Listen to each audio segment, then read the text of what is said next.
50 દિવસ જેલવાસ ભોગવ્યા બાદ આમ આદમી પાર્ટીના ધારાસભ્ય અને આદિવાસી નેતા ચૈતર વસાવા જ્યારે જેલની બહાર આવ્યા ત્યારે સમર્થકોએ જોરદાર નારેબાજી કરી.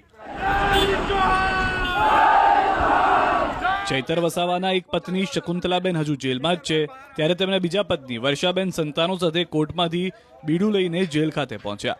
આમ આદમી પાર્ટીના પ્રદેશ પ્રમુખ ઈસુદાન ગઢવી, વકીલ ગોપાલ ઇટાલિયા, મનોજ સોરઠિયા પણ જેલ બહાર ચૈતર વસાવાનું સ્વાગત કર્યું.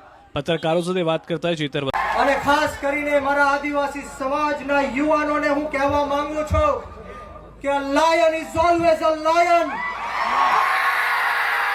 A lion is always a lion.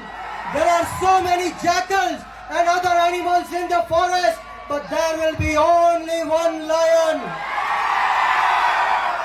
And even if it is single, he will be the king of jungle.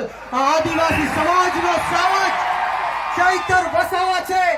અને આ જો ગુજરાતની સરકાર અને નરેન્દ્ર મોદી એવું સમજતા હોય કે આના પાપની દેશ છે, એના પાપનું આ દેશ છે, તો સાંભળી લેજો કે રણ में जो हार मान ले वो वीर नहीं है.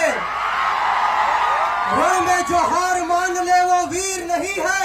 जो प्यास ना बुझा सके वो नीर नहीं है. कुर्सी पर बैठे नेता किसी घमंड में ना रहे, ये सत्ता किसी के बाप की जागीर नहीं है.